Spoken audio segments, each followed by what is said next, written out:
Deputados e senadores que nos ajudaram a dar mais um passo importante para que o Brasil seja um dos países mais respeitados do mundo no crime organizado. Parabéns e muito obrigado. Para que o Brasil seja um dos países mais respeitados do mundo no crime organizado. Parabéns e muito obrigado. O governo americano deve anunciar nos próximos dias a designação de facções brasileiras, como o Primeiro Comando da Capital, o PCC e o Comando Vermelho, como organizações terroristas. Estados Unidos classificam então o PCC e o Comando Vermelho como ameaças significativas à segurança das Américas. Ana, houve aí a publicação de uma nota oficial pelo porta-voz do Departamento de Estado americano. Eu vou ler um trechinho e já jogo para você. A casa caiu de vez para Lula e Xandão. Eles acabaram de ser condenados nos Estados Unidos após o que eles fizeram com Jair Bolsonaro. Lawfare in Brazil and the unprecedented denial of a U.S. diplomat's visit to President Jair Bolsonaro. CPAC strongly condemns the ongoing weaponization of lawfare by Brazil's President Lula and Supreme Court Justice Alexandre de Moraes against former President Jair Bolsonaro and the Brazilian people. What we are witnessing is not justice, it is a tyrannical abuse of judicial power designed to silence political opposition, crush free speech, and rig upcoming elections in favor of the Lula regime.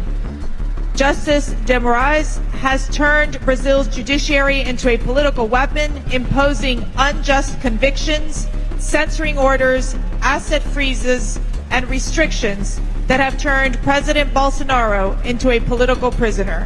E mais, a bomba estourou de vez. Trump descobriu que o escândalo do Banco Master tem envolvimento com Hezbollah e Irã. O Banco Master e os envolvidos teriam lavado dinheiro para o Hezbollah e para o Irã. Você acredita após Lula desafiar Trump, o fim dele está mais próximo do que nunca? E você é a favor que Trump dê um basta em Lula e no STF? Comenta aqui e bora para mais esse vídeo. Antes de continuar, por favor, preste muita atenção. Eu preciso da tua ajuda, que você me ajude agora mesmo, deixando o teu joinha para esse vídeo, compartilhando esse vídeo com os teus amigos, para que o YouTube não enterre esse vídeo. Eu preciso muito da tua ajuda, gente. Já deixa o joinha agora mesmo. Se você não é inscrito, inscreva-se aqui no canal. E sem mais enrolação, bora direto para esse vídeo que realmente tá forte. Trump não é um líder que ignora a afronta, ele transforma a crítica em resposta e ele transforma a oposição em confronto. E agora com esse novo recado, chegando, um recado firme, sem rodeios, o clima muda completamente. Isso mostra claramente que o fim do Lula, o fim do PT e o fim desse sistema já chegou. O escândalo do Banco Master é 1000 vezes pior do que você tinha imaginado. 1000 vezes pior do que eu já tinha lhe contado. Essa galera não tem limite. E não foram só os 50 bilhões que o Vorcaro mandou lá pra fora naquela toada, naquele rombo que ele deixou. Tem mais 50 que estavam ocultos e apareceram. O problema é pra quem ele andou lavando e mandando essa grana lá pra fora. Políticos? Também, mas não foi o foco. Acredite, meu irmão, até o dinheiro da Previdência, o desconto do seu boleto, sabe? Os idosos, aposentados, ali o desconto, aqueles indevidos, até esse dinheiro foi lá pra fora. Mas isso ainda é pinto perto do que tem por aí. Se prepare, segure na cadeira, porque até Donald Trump tá só rindo e salivando por isso. Quem me acompanha sabe, eu trago o caso Master vinculado a Donald Trump, FBI, desde o início. E do que eu vou falar agora, você vai lembrar 4 anos atrás. Aliás, 5.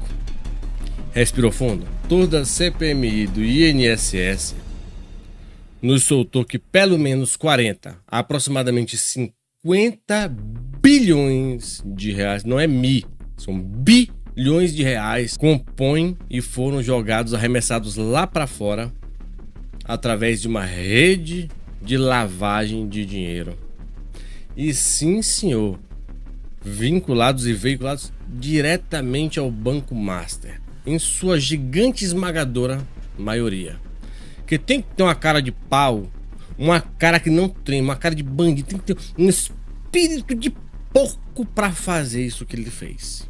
E acredite, meu irmão, não para por aí, porque ainda fica pior, e muito pior.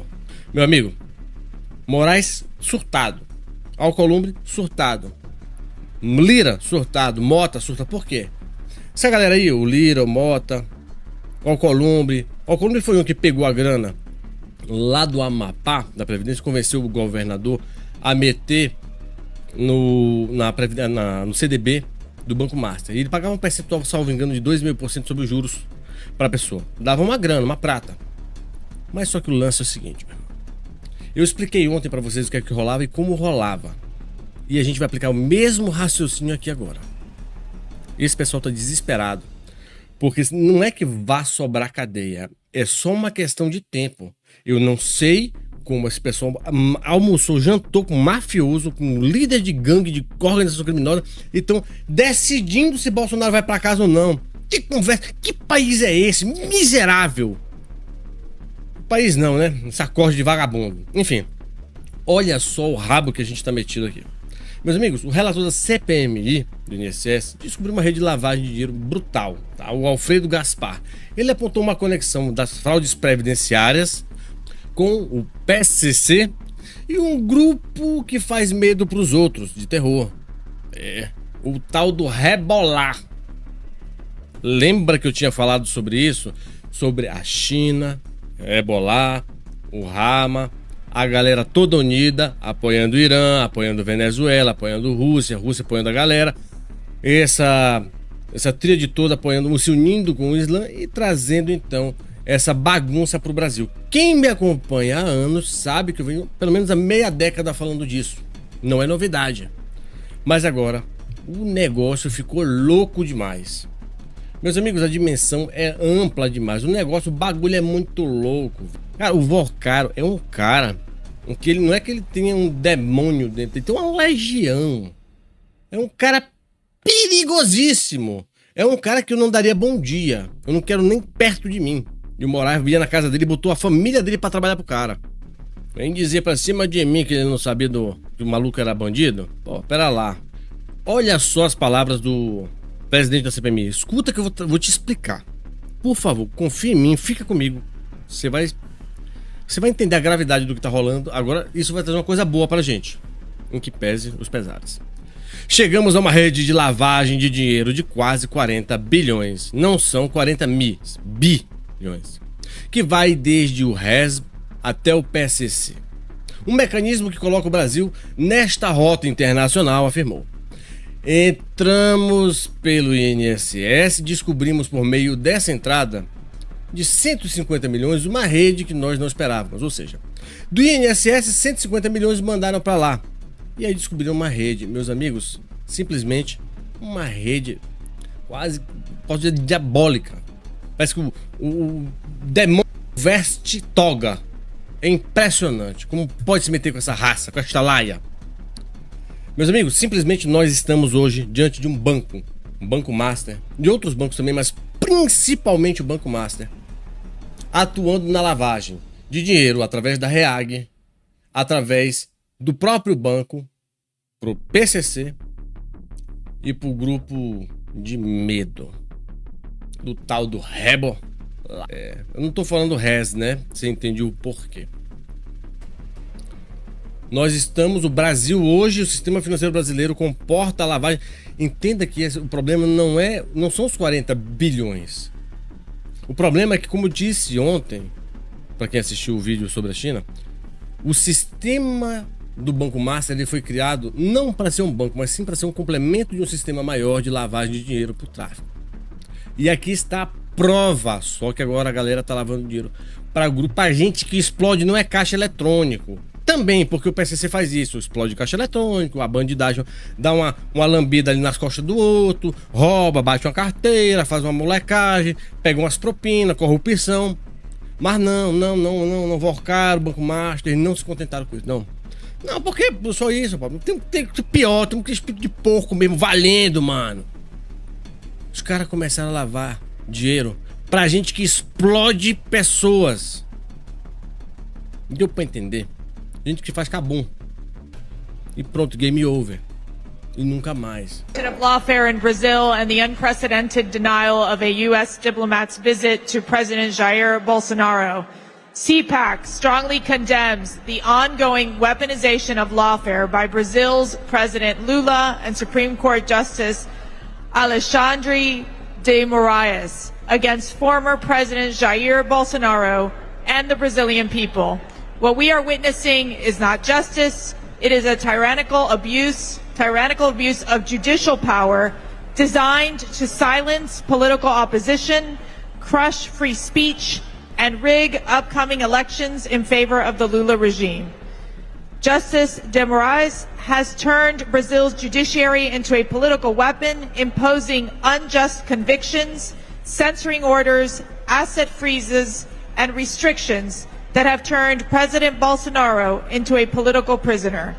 This is the very definition of lawfare, the malicious use of legal institutions to achieve what could not be won at the ballot box. O tal do escudo das Américas, iniciado pelo Donald Trump, já começou a ter resultados. Hoje, uma matéria divulgada pela imprensa mostra, sem rodeios, que já começou a fazer o limpa, ou seja, 3.000 prisões foram anunciadas hoje. A bandidagem, o crime organizado está em desespero total. E vamos começar com essa matéria do Editorial Central. Vamos falar do escudo das Américas e da atuação que já começou, né? O presidente do Chile já chegando. O presidente do Chile, que é o José Kast, ele começou, depois de ter algumas reuniões com o Donald Trump lá no escudo das Américas, ele já começou causando conflito com o presidente do Brasil, com Lula. Na verdade, quem causou o conflito foi o Lula, né? O que aconteceu? O José Kast, né, quando foi tomar ali a posse, ele convidou o Flávio Bolsonaro. Tudo bem, é um aliado de longa data, é também um senador da República. O Lula tentou sabotar a ida do Flávio Bolsonaro a esse evento. Não conseguiu. E o Lula ficou chateado, não compareceu à posse do homólogo, ou seja, não compareceu na posse do José Antônio Kast, né, que é o novo presidente do Chile. Dizem que é o novo Milei, embora o presidente do Chile falou, não, eu estou aqui para dialogar com todo mundo, quer conversar com Lula, vamos conversar com Lula. E aí vem essa matéria do Editorial Central. Pessoal, visita lá o Editorial Central, tá na descrição. Tenho certeza que você vai gostar muito do conteúdo do jornal. Chile captura 3.000 criminosos em ofensiva relâmpago logo após a posse de José Antônio Kast. Eles colocaram uma ministra bem linha dura, viu? Colocaram uma ministra lá que a fala dela, eu vou entrar e vou fazer o limpa. Ministra da Segurança, Trindade Steinert, detalha mega operação que marca o início do novo governo conservador e o cerco ao crime organizado na América Latina. Ou seja, a direita entendeu a regra do jogo. Follow the money. Ou seja, quer tirar a força dos mecanismos de esquerda na América Latina, vá contra o crime organizado. Veja o que aconteceu. Caiu o Maduro, logo Cuba cai, e pode ter certeza que tem países aí que com certeza também vão ter problemas sérios e graves. O governo do Chile deflagrou uma das operações, ou melhor, a maior operação da história recente do país, resultando na captura de quase 3.000 criminosos foragidos da justiça. De acordo com informações divulgadas pela ministra da Segurança, Trindade Steinert, em 19 de março de 2026, a ação coordenada marca o posicionamento estratégico do recém-impossado presidente José Antônio Kast. A ofensiva foi planejada para desarticular núcleos do crime organizado, reestabelecer a ordem pública em áreas críticas do território chileno. Ou seja, o Chile mandou um recado: não há mais espaço para bandidos, para criminalidade. E aí a esquerda pira, né? Porque a esquerda é aquela que fala que bandido é vítima da sociedade. É aquela mesma esquerda, lenda, que diz que o traficante é vítima do usuário. Pois é. o novo impacto do cash na segurança, ele chega trazendo resultados significativos. Inclusive, ele mostra uma guinada conservadora anticrime, né? E a recuperação da soberania interna. Sabe qual que é o ponto interessante aqui? É porque a esquerda fala muito em soberania. Oxa, a soberania nacional, não deixa o Trump tirar o Maduro por causa da soberania nacional, não deixa o Trump atacar o Irã por causa da soberania nacional. Pois é, eles falam soberania externa, é uma mentira porque eles vendem até o bumbum para a China e falam que só não pode negociar com os Estados Unidos. Mas internamente eles deixam os países serem destruídos em sua soberania por facções e crime organizado. E foi exatamente esse o discurso do José Antônio Castro. A rápida execução dessa mega operação sinaliza uma mudança de postura em relação ao governo anterior, esquerdista, Gabriel Boric, que era outro conivente que deixou a criminalidade no Chile ficar pesada. Não sei se você já visitou o Chile, mas lá no Chile, toda vez, todo mundo vai te falar o seguinte: cuidado com o celular, não anda à noite, ou seja, é bem perigoso, graças aos governos de esquerda que tiveram lá no Chile. Agora, para o cenário regional, isso muda muito também. É óbvio que o Brasil exporta criminalidade para toda a região aqui. A iniciativa chilena não é um fato isolado. Insere-se num contexto de aumento das preocupações com segurança pública em toda a América Latina. Países vizinhos também têm intensificado ações contra facções transnacionais, criando um efeito de pressão regional. O Lula está pressionado. O Lula ainda é um dos poucos aqui na região que não toma uma postura decente contra o crime organizado. Acabou o tempo do crime nas Américas. Esse é o recado que o José Antônio Castro acaba de passar agora. Segundo especialista em segurança internacional, a estratégia chilena de focar em foragidos da justiça busca limpar o sistema penitenciário e judiciário, enviando uma mensagem clara de que não haverá zonas de impunidade sobre a nova administração. E aí tem um ponto interessante nessa história. Com o escudo das Américas, o que começa a acontecer é que o judiciário, infelizmente, foi tomado por figuras nefastas. A gente sabe disso. E aí o escudo das Américas tem uma resolução interna que mostra que juízes que não atuam em discernimento com combate ao crime organizado serão denunciados dentro do escudo das Américas e poderá haver uma investigação contra esses referidos juízes. E a casa está caindo, o jogo está ficando interessante de ver, né? Realmente o que está diante de nós não é apenas uma troca de críticas, é um embate de força, é um choque de liderança e é uma disputa que realmente Lula vai se dar muito mal com isso. De um lado, Lula mantendo sua posição, enfrentando, sendo contra as atitudes de Trump, defendendo ditadores. Do outro, Trump mostrando que não aceita ser confrontado sem resposta. E quando dois líderes com esse peso entram em rota de colisão, o sistema treme. Porque é o seguinte, Trump ele não fica em blá blá blá, em palavras. Ele já deixou claro que chegou a hora de agir. E se essa questão continuar escalando, 2026 pode não ser apenas um ano de eleição comum, pode ser um ponto de virada histórica, que realmente Trump não vai deixar barato o que Lula está fazendo. E você que me assiste, é a favor que Trump dê um basta em Lula e no STF nesse sistema? Comenta aqui embaixo, deixa a tua opinião, compartilha, deixa o joinha. Se você não é inscrito, inscreva-se aqui no canal e ajude a nós a chegar a 1 milhão de inscritos. Deus abençoe você que assistiu comigo esse vídeo. Fique com Deus e até o próximo vídeo, se Deus quiser. Fui!